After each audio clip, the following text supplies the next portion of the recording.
Good morning everyone. आशा करी তোমরা সবাই খুব ভালো আছো, সুস্থ আছো। আমরাও খুব ভালো আছি।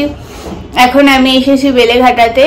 আজকে আমি তোমাদের সঙ্গে শেয়ার করতে চলেছি আরো একটা নতুন ব্লগ। তোমরা এই ব্লগটা দেখতে থাকো, আশা করছি তোমাদের খুব ভালো লাগবে।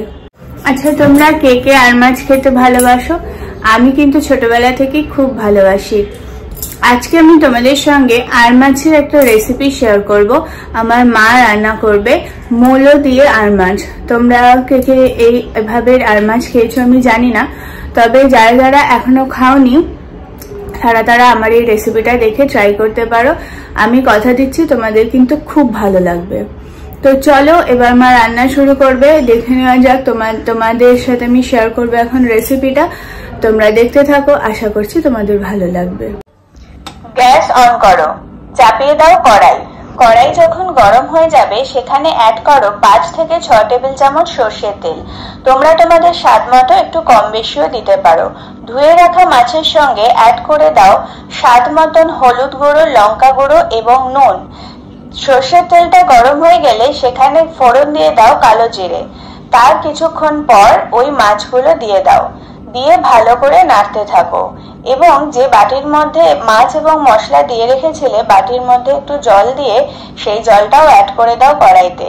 ভালো করে নাড়তে থাকো যাতে মাছের মধ্যে তেল এবং মশলা ভালো করে অ্যাড হয়ে যেতে পারে, কিন্তু হ্যাঁ বেশি নাড়বে না যাতে মাছগুলো আবার ভেঙে না যায়। কিছুক্ষণ এইভাবেই মিনিট 2 রান্না করো। এইভাবে মিনিট 2 রান্না করার পর দেখতে পাবে যে ধীরে ধীরে মাছ থেকে তেল ছাড়তে শুরু করেছে। এই যে দেখো, মাছের থেকে এখন তেল ছাড়তে শুরু করেছে। এখন ঝিরিঝিরি করে কেটে রাখা মূলোগুলো অ্যাড করে দাও। এই মূলোটা আগেই কেটে রাখা হয়েছে, ঝিরিঝিরি করে কেটে ধুয়ে রাখা হয়েছে। এবার সেই মূলোটা মাছের মধ্যে অ্যাড করে দেওয়া হলো, দিয়ে ভালো করে নাড়তে থাকো যাতে মূলোর মধ্যেও মশলাটা ভালো করে অ্যাড হয়ে যেতে পারে। এইভাবে মিনিট 2 রান্না করতে হবে। এইভাবে কিছুক্ষণ রান্না করলে দেখতে পাবে যে আস্তে আস্তে মূলো থেকেও তেল ছাড়তে শুরু করবে। এই সময় একটু ভালো করে নাড়বে মাঝে মাঝে, তার কারণ এই সময় যদি মাঝে মাঝে না নাড়ো তাহলে কিন্তু নিচ দিয়ে লেগে যেতে পারে। এরপর এখানে অ্যাড করে দাও স্বাদ মতো লঙ্কার গুঁড়ো আর সামান্য একটু হলুদ গুঁড়ো, স্বাদ মতো নুন।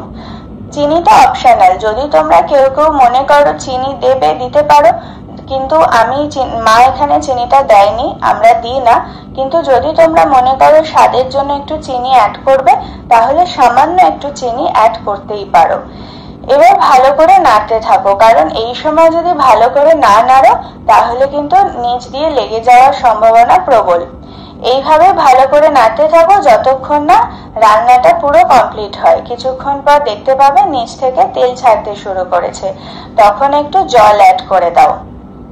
আবার ভালো করে নাড়তে থাকো। জল অ্যাড করার পর গ্যাসের ফ্লেমটা একটু বাড়িয়ে দিতে পারো, কিন্তু হ্যাঁ সেটা কয়েক সেকেন্ড বা মিনিট খানেক, তার বেশি নয়। এরপরেই দেখবে রান্নাটা কমপ্লিট হয়ে গেছে।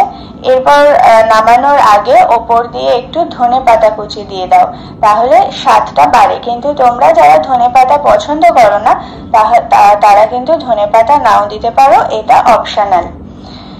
এবার কিছুক্ষণ নাড়তে থাকো, ব্যাস রেডি মূলো দিয়ে আর মাছ। এটা তোমরা গরম ভাতের সঙ্গে খেয়ে নিতে পারো, তাহলে দেখবে খুব খুব খুব ভালো লাগবে। আর হ্যাঁ, রান্নাটা যদি তোমাদের ভালো লাগে তাহলে কিন্তু অবশ্যই এটা জানিও। তো এই ছিল আমার আজকের ভিডিও। তোমাদের কেমন লাগলো আমি জানি না, তবে রান্নাটা যদি তোমরা ট্রাই করো তবে তোমাদের ডেফিনেটলি ভালো লাগবে। আজকের ভিডিওটা আমি এখানেই শেষ করছি। যদি তোমাদের ভালো লাগে তাহলে প্লিজ লাইক করো, শেয়ার করো, কমেন্টস করো এবং সাবস্ক্রাইব করতে ভুলো না। তোমাদের সঙ্গে দেখা হবে আবার পরের ব্লগে। ততক্ষণ খুব ভালো থেকো, সবাইকে খুব ভালো রেখো। আজ আসি, টাটা।